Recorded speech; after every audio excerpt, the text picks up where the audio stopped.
Dongeng anak-anak. Balas budi si burung bangau.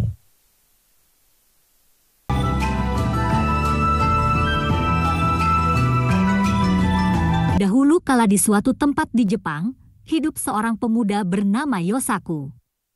Kerjanya mengambil kayu bakar di gunung dan menjualnya ke kota. Uang hasil penjualan dibelikannya makanan. Terus seperti itu setiap harinya.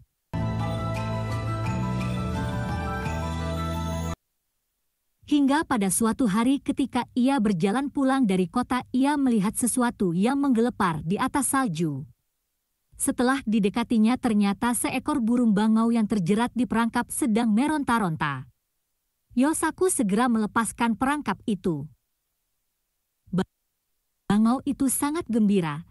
Ia berputar-putar di atas kepala Yosaku beberapa kali sebelum terbang ke angkasa. Karena cuaca yang sangat dingin, sesampainya di rumah, Yosaku segera menyalakan tungku api dan menyiapkan makan malam. Saat itu terdengar suara ketukan pintu di luar rumah. Ketika pintu dibuka, tampak seorang gadis yang cantik sedang berdiri di depan pintu. Kepalanya dipenuhi dengan salju. "Masuklah, Nona pasti kedinginan, silahkan hangatkan badanmu dekat tungku," ujar Yosaku.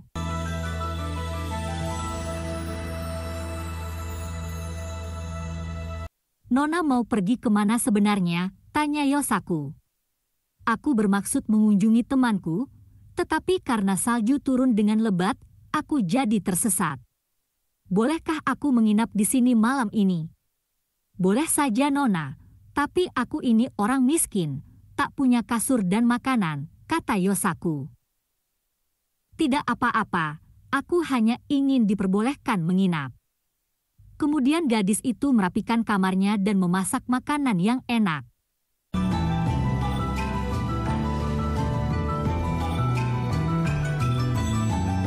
Ketika terbangun keesokan harinya, gadis itu sudah menyiapkan nasi. Yosaku berpikir bahwa gadis itu akan segera pergi, ia akan merasa kesepian.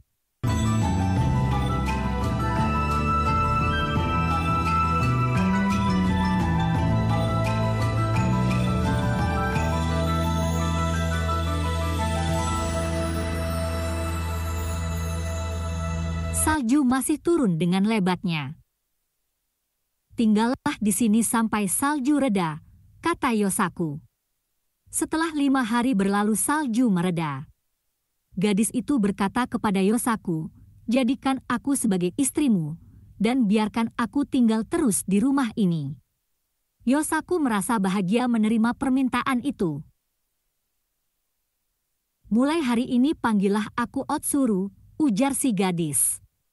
Setelah menjadi istri Yosaku, Otsuru mengerjakan pekerjaan rumah dengan sungguh-sungguh. Suatu hari, Otsuru meminta suaminya, Yosaku, membelikannya benang karena ia ingin menenun. Otsuru mulai menenun. Ia berpesan kepada suaminya agar jangan sekali-kali mengintip ke dalam penyekat tempat Otsuru menenun. Setelah 3 hari berturut-turut menenun tanpa makan dan minum, Otsuru keluar. Kain tenunannya sudah selesai. Ini tenunan Ayane Shiki. Kalau dibawa ke kota pasti akan terjual dengan harga mahal.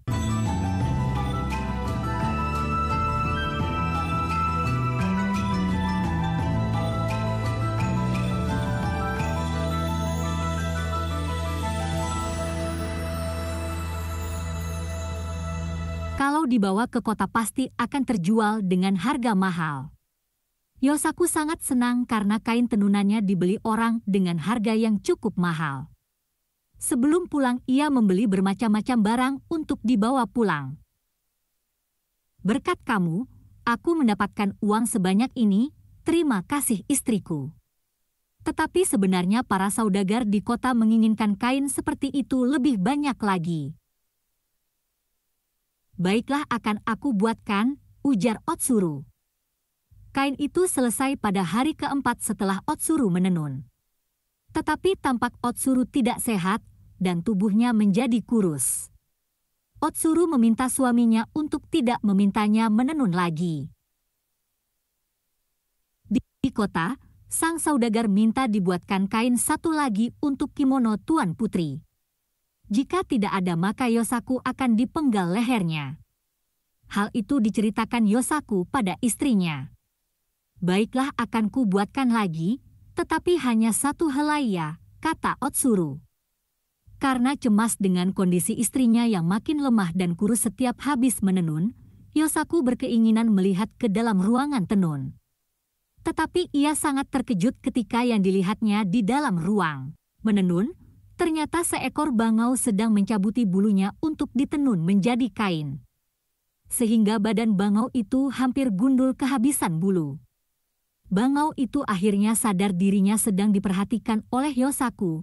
Bangau itu pun berubah wujud kembali menjadi Otsuru. Akhirnya kau melihatnya juga, ujar Otsuru. Sebenarnya aku adalah seekor bangau yang dahulu pernah kau tolong. Untuk membalas budi aku berubah wujud menjadi manusia dan melakukan hal ini, ujar Otsuru. Berarti sudah saatnya aku berpisah denganmu, lanjut Otsuru. Maafkan aku, ku mohon jangan pergi, kata Yosaku. Keluar dari rumah ke angkasa. Tinggallah Yosaku sendiri yang menyesali perbuatannya.